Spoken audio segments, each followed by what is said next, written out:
violent disconnect, understanding that actually violence does hurt. And knives are not simple, they're not nice. Those young people. Glass in faces are devastating forever. Just don't be in a gang then. Don't be a sheep. You know? Why the hell would you want to be in a gang and carry a knife, and just live your own lives? Don't follow people. I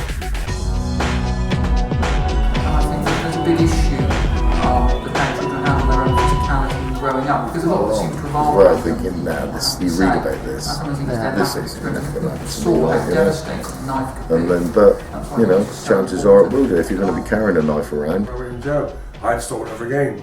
And I thought to myself, this is no good for me. Where am I in life? I'm nowhere. I think it's their lack of experience. People saw how devastating a knife could be. That's why I think this is so important. And I think if they saw that, they would think twice about it. But the trouble is, I don't think they do see it. Sometimes they don't want to see it.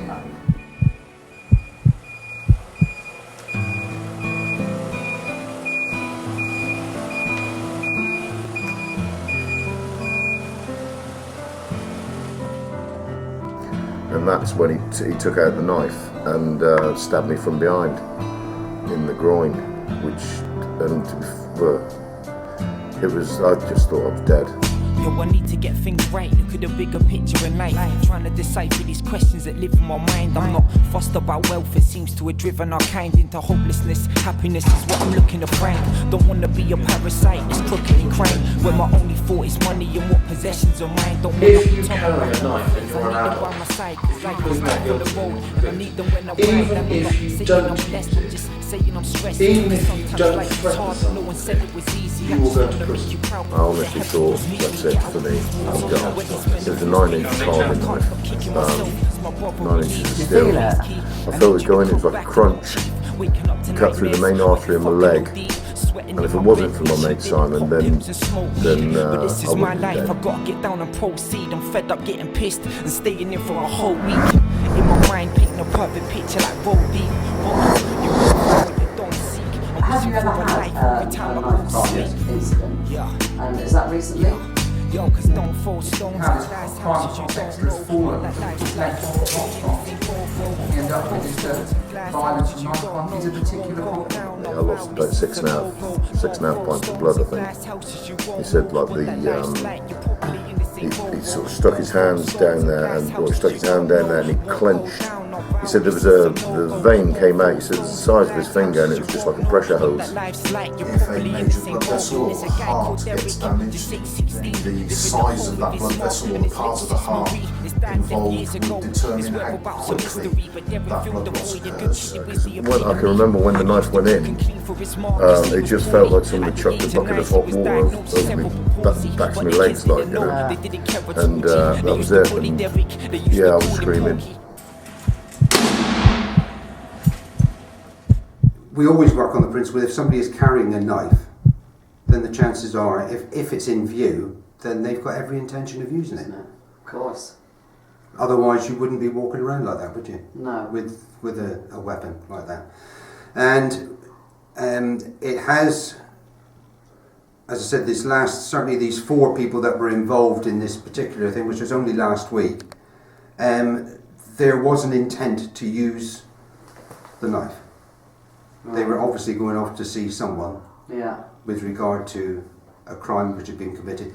These particular people, we do honestly believe, were involved in drug, both dealing and drug taking. Okay. And we had a feeling that they were actually looking for somebody specifically who obviously was either not paying their dues or whatever, and they were specifically going to use that weapon. In your experience of Devon and Cornwall, how would you say that knife crime or antisocial behaviour or glassing, how does that affect the community of Exeter and the surrounding area? Well, there are enormous issues. We get problems particularly with things like glassing. There are issues with people go out drinking, have too much to drink, part of the nighttime economy, and then they'll go out and they'll have a fight. And of course, part of that fighting is that people will suddenly push glasses in people's faces. It's almost like they don't seem to understand the damage that they can cause. There's also a worry that boys or children, kids, are carrying around small knives to protect themselves. I think it's part of the sort of culture that arises. And what we're getting is that people are quick to resort to some of these items to defend themselves or to attack other people. And you always go along as well thinking, you read about this, Yeah. this isn't never going to happen to me, and then, but, chances are it will do. If you're going to be carrying a knife around, then ultimately, one day, you're going to use it, and then when you use it, unfortunately, it's something that I think is very much on the increase. I think what's happened is there seems to be an escalation. Somebody, started to take to school, something to protect themselves, and as it's built up, and knives have become some form of badge of honour or some form of something to use to put one's point across forcibly. Now, the unfortunate thing about that is the increase has led to more and more knives being available in schools and available in youth situations. And of course, once you carry a knife into somewhere, you can't put it away. It's there. It's something that's going to be playing on your mind when something starts to evolve. Have you ever carried a knife yourself? No. Never carried a knife. Did you so know? Never any sort Did of you know weapon. that this so-called friend of yours was carrying knives? No, Was that... I didn't have a clue. Often, in most cases, people carry knives for one of three reasons. Either complete stupidity, and I'm afraid those people are beyond even my help. But the other two causes are those that are doing it from some form of peer pressure, or because they're being bullied or put under some form of fear. Now, the thing to bear in mind that if you're carrying a knife because it's peer pressure, then you're the one that's going to go to jail, not your peers. So the first thing you've got to be aware of is the fact that if you do that, then you're going to find yourself very isolated when it comes down to who carries the can. If it's your fingerprints on that knife, you can claim that so-and-so told you to do it, but you're still the one that did it, and you're still the one that's going to go to prison. As a pathologist, you can only provide one part of the story. Your information goes together with all the other information collected by everybody else involved in investigating the incident, and all of that evidence is ultimately considered at the end of the investigation. If these poor kids get actually drawn into this sort of peer pressure, it's very difficult to get out, isn't it? Yeah. Because they don't want to be seen to be the odd one out. Of course. And this is always, I think, where the difficulty arises. I mean, violence has been a part of my everyday life since I was 9 years old. Seeing my dad trying to kill my mum at a very young age. Violence, to me, was like a second life to me. When I first approached the Home Office to get some funding to put on these knife crime awareness workshops across Devon and Cornwall, I was told by a few people in this area, oh, that's ridiculous, why are you trying to attract funding when we don't have the knife crime problems here like we do up the country? My answer was, what do you think? We want to wait until we're as bad as Birmingham and London? Surely we should be being proactive in this approach. What's your feelings on that? Well, one of the things I would say, and this is what gets forgotten, Devon and Cornwall is a very large rural area. In fact, there are more roads in Devon and Cornwall than the whole of Belgium. It's a much bigger location. There are 1.6 million people in Devon and Cornwall. We have exactly the same problems in Devon and Cornwall as we do up in a lot of other areas. It's just the fact the scale is reduced. But by the scale being reduced of crime, the numbers of police officers, etc., are reduced by numbers. So everything is pro rata the same.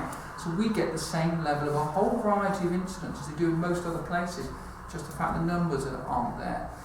But the reality is, we've got a worse problem because we've got a very large geographic rural area, so it's really hard to police. If we had a tight area, like they do in Manchester or anything else, then you can have a lot of support services cover a small area. We have a huge rural area, therefore it becomes difficult. If it takes an hour to drive from Exeter to Barnstable, therefore you've got to accommodate all of those changes, so it gives us actually bigger problems. So therefore we can't move people around quite so easily, we can't move staff around, we can't move specialist services around. I think that's completely underestimated. So to say that we haven't got the same problems really is not understanding the problem. A lot of the difficulties start with the fact that there is really no sort of nucleus of family, is there any longer, with a lot of these kids. So therefore they've got no base really, I think. And this is why their friends become their family really. And if there is pressure to carry weapons with all of them, they get drawn into the same situation, don't they? What was your first violent experience or memory? Being raped at 10 years old. And that's what made me the way I was. Okay. Aggressive, and the anger and the hatred was from that incident.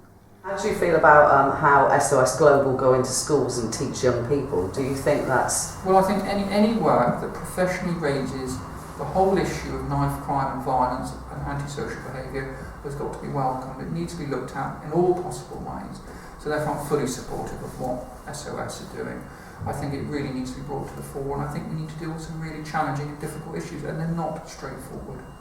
Sarah is going to offer you the opportunity to swear on the Bible or say the affirmation. What's that mean? You four here, Sarah's going to explain that in 2 seconds. You have to hold your heart. You four here are going to be accused. Yeah. 6 back are going to be look as the witnesses. So this is, we're actually running a workshop today on knife crime awareness. These four, if you'd all like to say it. I swear by by Almighty God that the evidence that I shall give that the evidence I shall give shall be the truth, shall be the truth, the whole truth, the whole truth, and nothing but the truth. and nothing but the truth. Okay, if you'd like to sit yourself down, if we could have the witnesses stand up now, please.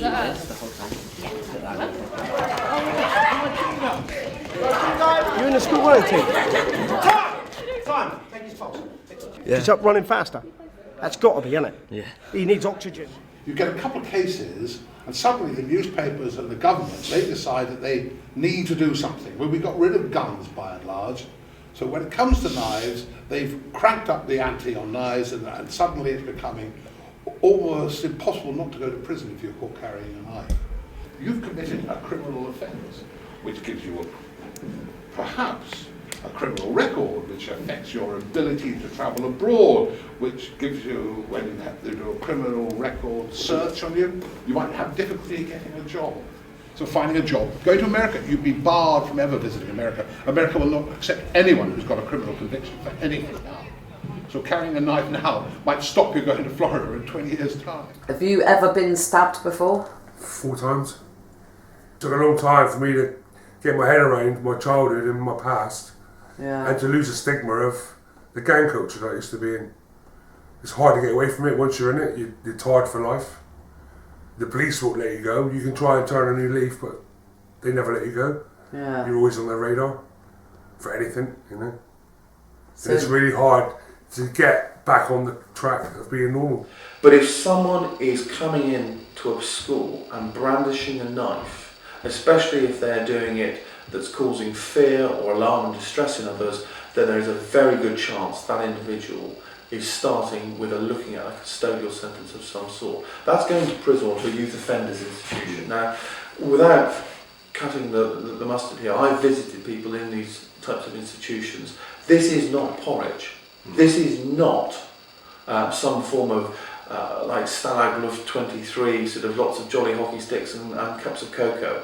These places are very, very nasty. So have you always been kept in a family? Never in a family environment. Always children's homes, approved schools, and then prison. Yeah? Where the violence is even worse than outside. Just give me a couple of examples of what's going to happen. Dying. That's going to be the worst thing that's going to happen. Anything happen before you die. The shock kicks in. Right? You don't know what's happened. You don't know. So, what would be a problem for stabbing? What's the first thing that I would do? What's making me go unconscious?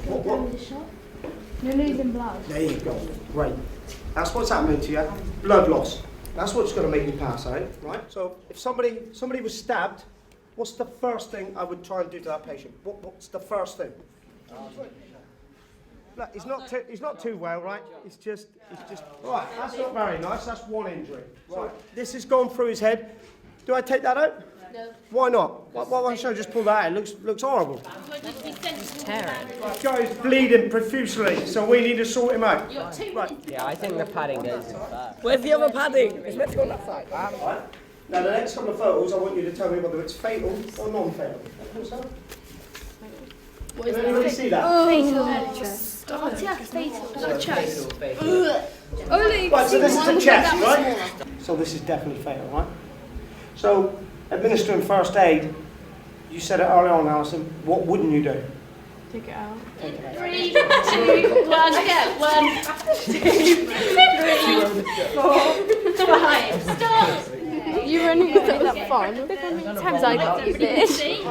You ready? In 3, 2, 1, go. 1, 2, 3, 4, 5. Well done. We're going to run through this, then what we're going to do is have Andy come up. I want you to come up one by one and he's going to have a look at where you only had 5 seconds to mark each other up as much as possible. So we want to see if you would have been fatal or non-fatal with your suits. Okay, we'll quickly run through the final views on the back. Question 1, did you enjoy the workshop today? Yes. Question 4, do you think that violent films encourage criminal behaviour? Yeah. We question the young people before the workshop and then we question them after to see how we've changed the mindset of the young person. And that is one of my questions. Do you think that video games, PlayStation games encourage violent behaviour? And I think 96% of the young people we've taught already have said yes, they do believe that. There you go. If that many people are saying it's causing harm, then I think you have to address that it probably is. Yeah. And for me, I think it breaks down the barriers of where the natural lines used to be for some activities. And if you look at, for example, at the PlayStation games, and PSP or whatever there is, Xbox, a lot of the games are built around violence, but they're built around violence which doesn't hurt anybody. And I sometimes think there's a disconnect with understanding that actually violence does hurt. And knives are not simple, they're not nice, they're devastating. Glasses in faces are devastating forever. Yeah, I sometimes look at some of the games that people play and they're extremely violent, and I think it breaks down the barriers of what people think is acceptable. So therefore using knives and carrying knives has become that little bit more acceptable. And I think that there's a big issue with how children handle their own physicality and growing up, because a lot of this seems to revolve around young people, I have to say. I sometimes think it's their lack of experience, and if people saw how devastating a knife could be, that's why I think this is so important, then I think if they saw that, they would think twice about it. But the trouble is, I don't think they do see it, and sometimes they don't want to see it. We've been teaching young people in schools across Exeter and Devon, and some of the young people have said to us, yeah, but we know that they're carrying knives, so we have to protect ourselves. What would you say to those young people? Well, you don't have to carry one, you just keep away from the environment those people are in. I mean, if you want to be a gang culture, you're going to get either killed or in prison. There's more things outside than being in a gang. And to carry a weapon, there's only one way you're going, you know, and that's the wrong way. And we had families to go back to and homes to go back to, you know, jobs to go to the following day, so therefore you never got into that situation at all, ever. Nowadays, it's a completely different ballgame altogether, isn't it? So have you ever been to prison yourself? Yes, twice. What was that for? Once was for GBH, and the other was for Section 20 of Frame. If you had your time over again, would you do things different? Of course, yeah. I would stay away from the gang culture and try and involve my friends in a different way in the lifestyle, not the pubs and the clubs and the wild nights out. It'd be something more constructive. If they've gone away from education at the start, where they've left school at 16 and probably had very few qualifications or whatever, if they haven't been lucky enough to be drawn into a job led by their family or their parents or whatever, and said, look, you've got to get out and do a job, you've got to find some work. A friend of mine says you can join such and such a place and work in there, and then they're away. They're on their career and they're gone. We have, thankfully, some very good judges in this area who take the view of knife crime being extremely serious, and it must be taken seriously. There's already now national movement with new sentencing guidelines coming out, both for adult offenders and coming in for young offenders, about knife offences, because they are so serious. The potential for this is we are creating people who can commit effectively murders or homicides, the loss of a life, to kill a man or a child or somebody. It is so easily done. And how did you actually get out of being in a gang or being involved in gang culture? Prison taught me, the last prison sentence taught me a big lesson. That when I come out, everybody had changed and moved on, and I was back 4 years prior to where I went in jail. I had to start all over again. And I thought to myself, this is not good for me. Where am I in life? I'm nowhere. and this is where I'm going to be. If I carry on the way I'm going to be, I'm going to either be in prison for life or dead. And I chose to be alive.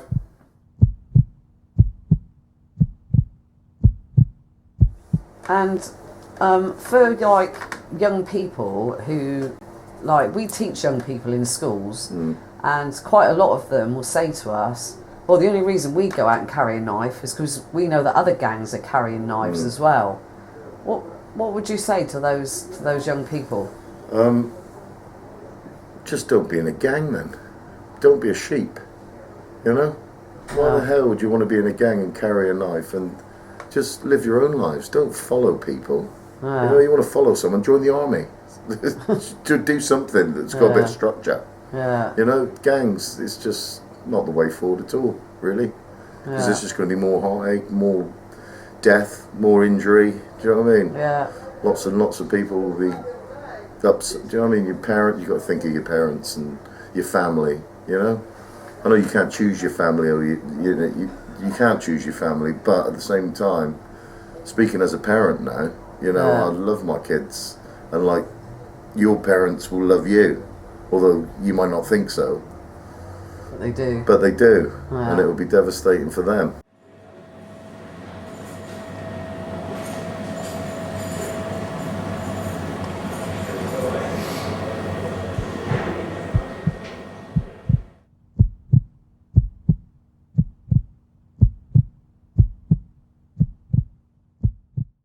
Don't get in the wrong crowd, really. Don't carry around a knife trying to protect yourself. And try not to start anything with other gang members or anything. So probably the videos and the photos, and actually people speaking as well, because it's actually serious, it's actually real. And like seeing that guy again, it's thoughts that isn't good. Before this workshop, I didn't know that if you just had a knife in your pocket or something, that could count as a knife crime. So I think doing more of these is really useful. To stay out of any situation, what would involve knife crime? Probably jealous boyfriend or something. And like keep your wits about you, and like know the area where you're going, and then if like you don't think it's safe, then don't go. But best way to prevent it, I would say not going into the wrong crowds, staying away from what they would call it like thug life, or it's just the wrong pathway. Well, just go over all like the bad things about it and like the consequences of knife crime. Definitely.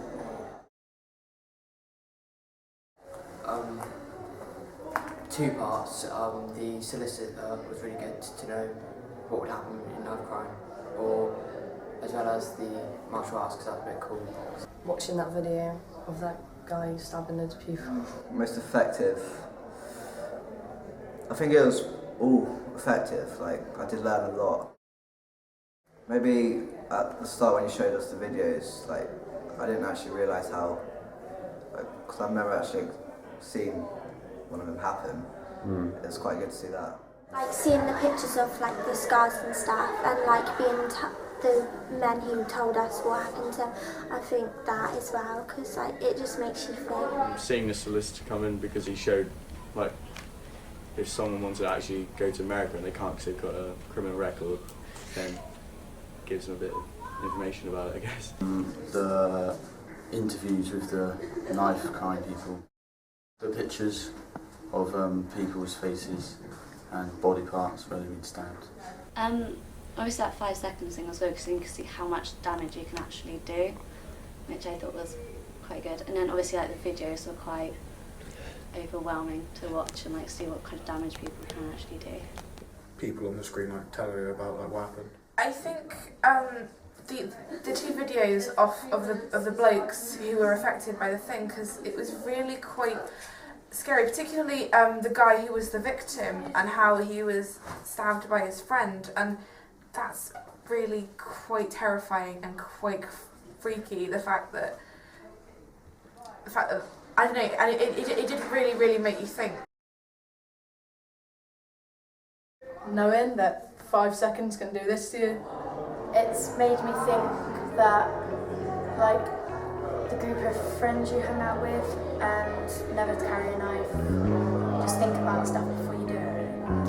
You think that you're safe living down here, and everything happens up country in Manchester and in London, whereas knife crime is a thing that happens here and it's real and it's very scary. A lot of difference actually, because it explains more of ideas, well not ideas, of what you could do if something happened. Like, say if someone got stabbed, you tell me like I can do this, I can go to the nearest person, I can do like emergency help and stuff like that. I learned a lot from it, and now I'm